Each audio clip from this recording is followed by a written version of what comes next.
you have a tire that actually look like this? Hello and welcome. In this video segment, I'm going to show you 3 items all in one video. I'm going to show you how to install new rotors, brake rotors that is, new seals, and also new brake pads.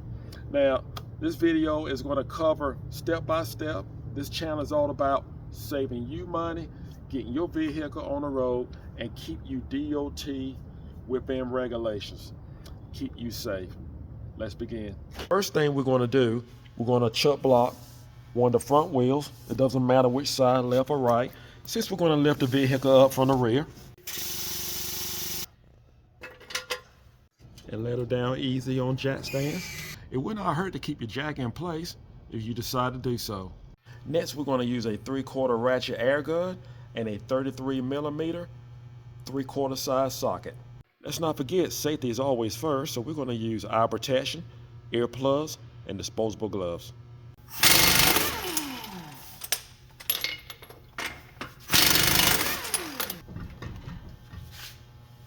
But sometimes you have to take a hammer and just tap it loose for it to break loose from the studs here.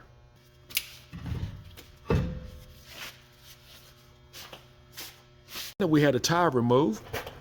Next step we're going to do, we're going to remove the brake caliper. We have a top bolt, need an 18mm, and we have a bottom bolt right here. Now this is a pretty tight spot here, so I'm not going to be able to put a socket on it. So I'm going to put an 18mm wrench on it, and I'm just going to tap it with a hammer. Now we're down here at the bottom. I'm going to use an impact gun with a swivel. Now what I'm going to do is use a bucket to support my brake caliper, because what I'm going to do is use a large screwdriver to pry it back and just lay it onto the bucket, and make sure that you do not damage the hose for the brake caliper. So we're just going to put a screwdriver right here.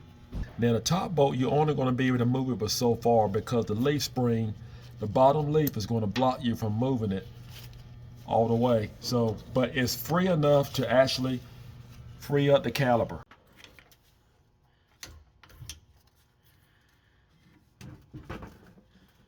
Just going to lay it right on the bucket. Going to remove the brake pads.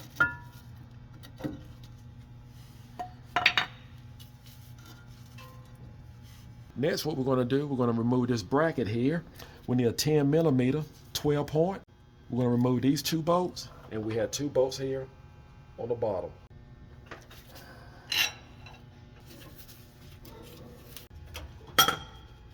Next, what we're going to do, we're going to remove this axle. We need a 15/16 socket, and make sure you have a drain pan underneath to catch the gear oil that actually comes out when you remove this axle.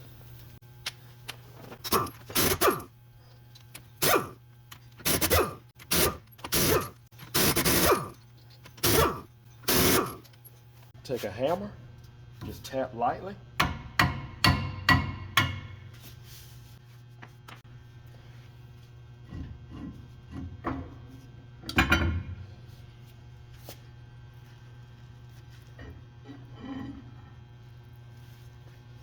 And make sure you sit the axle straight up. Next, we have our lock nut here. And what we're going to do, there is a washer behind it, like a spacer that has clips. And the clips is to actually lock this nut in place. So if you look right here, you can actually see that it is bent right on the nut to actually keep the nut from backing off, turning either way. What we're going to do is take a punch, and we actually going to just knock it back, straighten it up, so that we can release this nut. You can put a chisel right here or a punch and just take a hammer and tap it. We have it freed up. So what we can do now there's 2 ways of doing this, guys. Now I'm going to show you both ways. Now you can use a chisel and a hammer to actually break the nut loose just by tapping it on the corner. But I'm going to use, it would pay to actually have this tool here. And you're going to need 3.5 inch socket to actually remove this nut mainly to install the nut. Now you can remove it with the chisel and the hammer, but to install it properly, to make sure you get your load right on your bearing, you're going to need this socket, which again is 3.5 inch. So, and you need a 3/4 drive or breaker bar to remove it.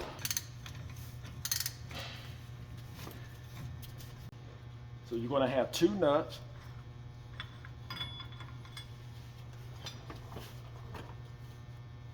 Just remove this spacer here.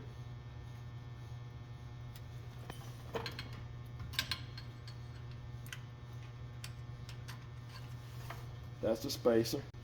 Here are the clips. And that clip there was the one that was actually holding it. And we have another nut right back here. We need our socket again. We are removing the nut that keeps the load on the inner bearing.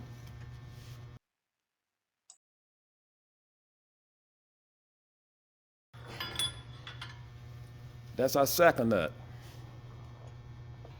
Next, we need to remove our bearing, which won't be a problem. So what we're going to do, either you can just rock this, most likely the bearing will just walk its way out.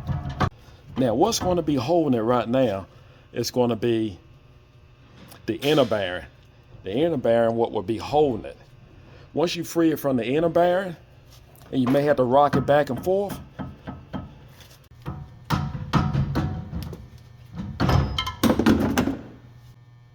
all right, we're going to grab it from back here. Just watch your fingers, and we're going to pull it straight out. It has a little weight on it.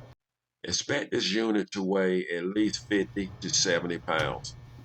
Ideal thing to do is to actually sit it upside down. We are at the point that we can remove our rotor. For these bolts here, you need a 13/16. Now I recommend to use a 6-point impact socket.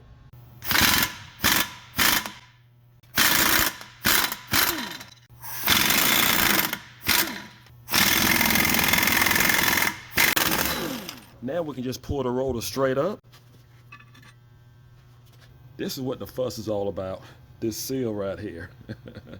Once the seal is removed, and then what we're going to do, we're going to inspect the bearings and just make sure the bearing is in good condition. Anytime when you have a lip like this, and I have seen some worse, it's a good time to go ahead and replace your rotor.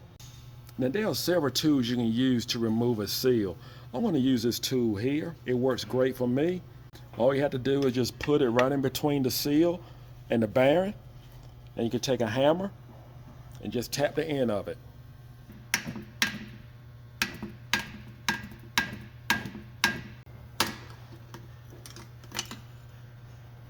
Now is a good time to check our bearings for any excess wear. You want to make sure you don't have any pick marks on it, any holes that is. Just make sure the bearing is perfectly smooth. Here's our new seal. Part number, price range. Came from the local international dealer. It's a little different style than the original seal that actually came off of it. And you want to make sure the lip is always facing towards the oil. That is very important in case you put on any seal. Just make sure the lip, which is here, is always facing towards the oil. So we're going to install it this way because the oil is that way. We just want to remove the bearing for a minute.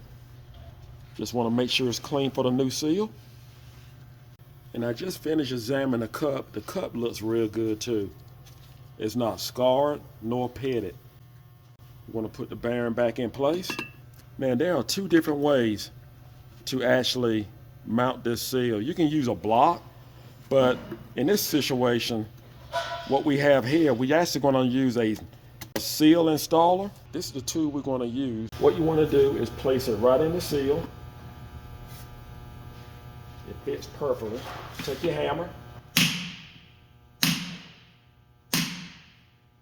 In case your seal is not going down evenly, you can always straighten it out.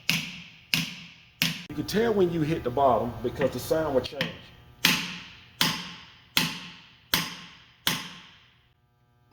That's it. You can also clean up your old seal and use it as a tool to tap down on your old seal onto your new seal to install your new seal. Here's our new rotor, part number, price range, and I got it from my local international dealer.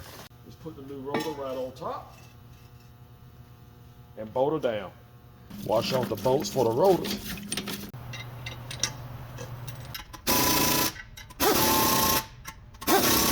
Next, what we're going to do is torque down our bolts. Again, you want to use a 6.13/16. And what I did was I put a bar in between the studs. I put a bar there to actually hold it in place while I have my other hand on the torque wrench. Now that we have the bolts torqued on our rotor, it's a good time to actually clean our spindle. I use some parts cleaner to actually clean it. Just going to dry it off here. I'm going to put a touch of grease around here for the seal to actually ride on. Watch your fingers.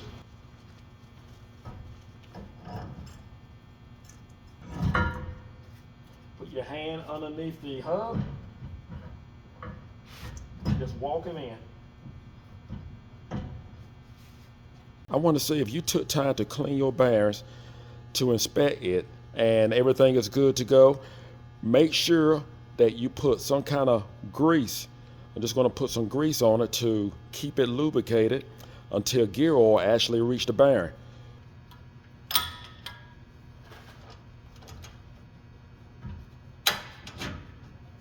Next, we're going to install our nut. In case the bearing is not in far enough, you can actually push back and just make sure that the bearing goes in further enough to actually get the nut on.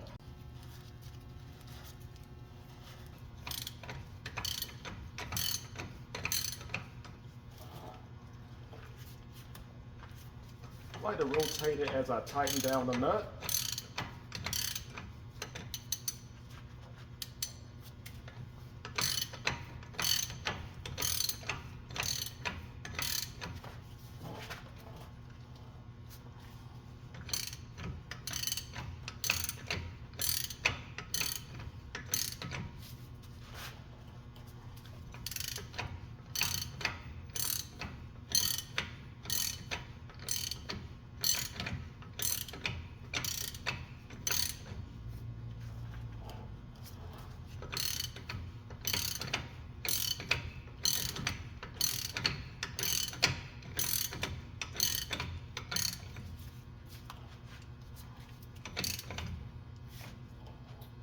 All right, once you tighten it all the way,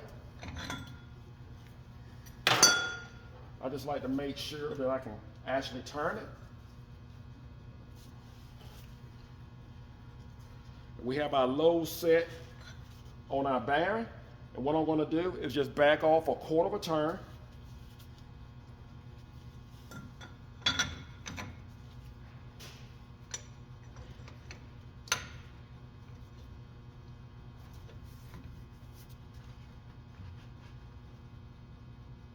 Right there.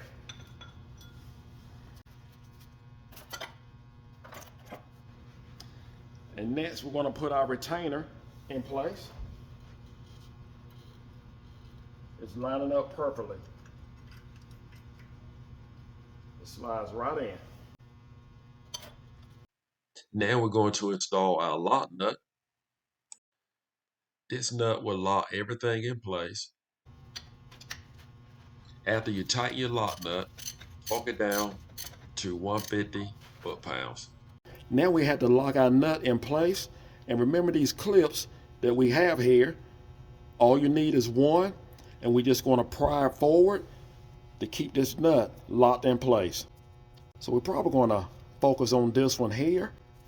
I like to actually use the one that was actually bent before, and I believe that's the one. And we're just going to put a chisel right here and just pry it in. To tap it as far as we can onto the nut to keep the nut from actually backing off. Guys, I made this tool a while back.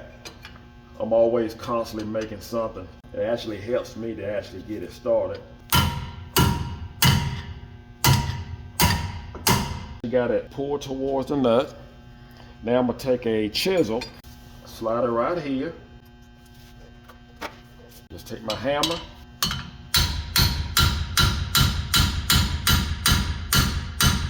That's what you want. It's a lot easier to bend the one that was bent before. Now we can slide our axle back in place. Now, International provides a gasket to go here. I did not purchase one. My gasket is still on my axle here. It seems to be in pretty good shape. But if you do not have a gasket here, it would not hurt to actually purchase one. Just keep from having any type of leak. We want to place back on our bracket.